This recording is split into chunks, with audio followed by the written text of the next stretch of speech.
ঝলসানো দেওয়াল, কালো ছাই আর পোড়া গন্ধে ভারী বাতাস। রবিবার সকালে আনন্দপুরে নাজিরাবাদের যে জায়গাটা ছিল কর্মচঞ্চল কারখানা, মঙ্গলবার দুপুরে তা যেন এক ভয়াল যৌতুগৃহ। অথচ ঠিক কতজনের প্রাণ গিয়েছে ৩৬ ঘন্টা পরেও নিশ্চিত করে বলতে পারছে না প্রশাসন।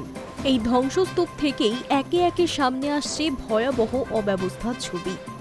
অগ্নি নির্বাপনের কোনো পরিকাঠামো না থাকা সত্ত্বেও বিপদ জেনেও গোডাউনে রাখা হয়েছিল দাহ্য পদার্থের স্তূপ, এমনই অভিযোগ উঠছে। ফলে প্রশ্ন উঠছে, আদৌ কি কোনোদিন এই গোডাউনের ফায়ার অডিট হয়েছিল? স্থানীয়দের দাবি আরও বিস্ফোরক। বোমা তৈরির কারখানার আড়ালে চলত অবৈধ কোল্ড ড্রিঙ্কস তৈরির কাজ। সেই কারণেই প্রচুর দাহ্য পদার্থ মজুত করা হয়েছিল বলে অভিযোগ। এমনকি জলাশয় বুঝিয়ে গড়ে তোলা হয়েছিল গোডাউন। এই অভিযোগও ক্রমশ জোরালো হচ্ছে।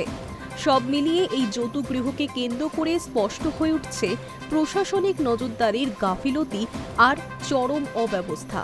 স্থানীয় সূত্রে জানা যাচ্ছে, রবিবার রাত ১:৩০, চারপাশ নিস্তব্ধ। আচমকাই আগুন লাগে পাশের একটি ডেকোরেটার্স সংস্থার গুদামে। গুদামের গা ঘেঁষেই ছিল মোমো তৈরির কারখানা।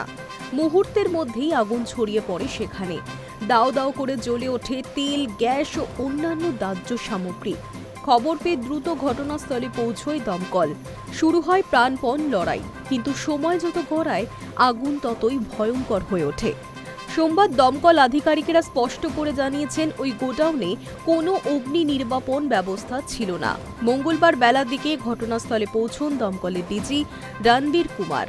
নজরদারির অভাব রয়েছে তা স্বীকার করেছেন তিনি। বছর ধরে চলছিল স্যার এটা প্রায় 15 এখানে কি ফায়ারের সমস্ত কিছু মানা হয়েছিল ছিল না। ফায়ার কোনো ক্লিয়ারেন্স নেই, কোনো কমপ্লায়েন্স নেই। মঙ্গলবার ঘটনাস্থলে এসেই সেই কথাই কার্যত স্বীকার করে নেন দমকল মন্ত্রী সুজিত বসু।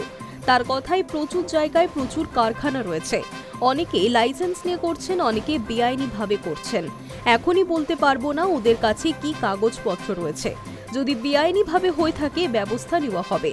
জলাশয় বুঝিয়ে গোডাউন তৈরির অভিযোগ প্রকাশ্যে অবশ্য পাশ কাটিয়ে যান মন্ত্রী। বলেন, এটা ভূমি দপ্তর দেখবে, যাদের দেখার দায়িত্ব তারা দেখবে। তবে অগ্নি নির্বাপন ব্যবস্থা নিয়ে কোনো রাগঢাক রাখেননি তিনি। সুজিতের সাফ কথা, ডিজির সঙ্গে কথা বলেছি, এখানে অগ্নি নির্বাপক ব্যবস্থার মতো কিছুই ছিল না। আমাদের ফায়ার অডিট হয়, এখানে ফায়ার অডিট হয়েছিল কিনা সেটা তদন্ত করে দেখতে হবে। ফরেনসিক টিম আসবে, এফআইআর হবে, তদন্তও হবে। যে ফায়ারের প্রোটেকশনের জন্য যে সমস্ত জিনিস থাকা দরকার সেগুলো আমরা দেখিন। আমাদের ফায়ার অডিট হয়, ফায়ার অডিট হয় না তা না। এটা আমাকে দেখতে হবে এখানে ফায়ার অডিট হয়েছিল কিনা, এটা আমাদের দেখা দরকার আছে। সেটা এনকোয়ারি করব। এনকোয়ারি আমাদের প্রত্যেকটা কেস হয়, আমাদের সমস্ত জায়গায় ফরেন্সিক হয়, এখানেও সেগুলো হবে, তার ব্যতিক্রম কিছু হবে না। ফায়ার অডিট এখানে হয়েছে কি হয়নি এটা আমি এক্ষুনি বলতে পারবো না, কিন্তু ফায়ার অডিট আমাদের হয়, প্রতি মাসেই ফায়ার অডিট আমাদের ডিপার্টমেন্ট থেকে হয় এবং অন্যান্য ডিপার্টমেন্টও আমাদের সঙ্গে যুক্ত থাকে। এখানে এফআইআর হবে, শুধু তাই না, এনকোয়ারি হবে, এফআইআর হবে এবং অনেক মানুষ সেখানে পাওয়া যাচ্ছে না, তারা লিপিবদ্ধ করেছে আমাদের কাছে, কিছু উদ্ধার হয়েছে। পুরো লিস্ট এক্ষুনি বলতে পারবো না, পুলিশের বিষয়টা দেখছে, পুলিশ সেটা বলবে। আমাদের তরফ থেকে আমরা বলতে পারি যা যা আইনগত ব্যবস্থা আছে এর বিরুদ্ধে সবকিছু ব্যবস্থা নেওয়া হবে। এটুকু।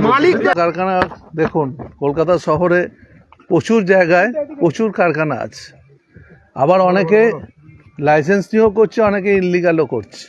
যদি এখানে আমি বলছি যদি ইনলিগালি হয়ে থেকে থাকে, এক্ষুনি তো আমি বলতে পারবো না ওদের কাছে কি কাগজপত্র আছে। যদি কাগজপত্র কিছু ইনলিগালি হয়ে থাকে, তার জন্য যা ব্যবস্থা নেওয়ার। মন্ত্রী আশ্বস্ত করেছেন, অভিযোগ প্রমাণিত হলে মালিকের বিরুদ্ধে কড়া ব্যবস্থা নেওয়া হবে। তবে মঙ্গলবার পর্যন্ত সেই মালিকের কোনো হদিশই মেলেনি। সবকিছুর মাঝেই ধ্বংসস্তূপের সামনে দাঁড়িয়ে এক রাশ ক্ষোভ উগরে দিচ্ছেন নিখোঁজদের পরিজনেরা। তাদের আক্ষেপ, চরম অব্যবস্থা আর নজরদারির গাফিলতির মূল্য দিতে হলো অনেকগুলো প্রাণ দিয়ে। Hi News network.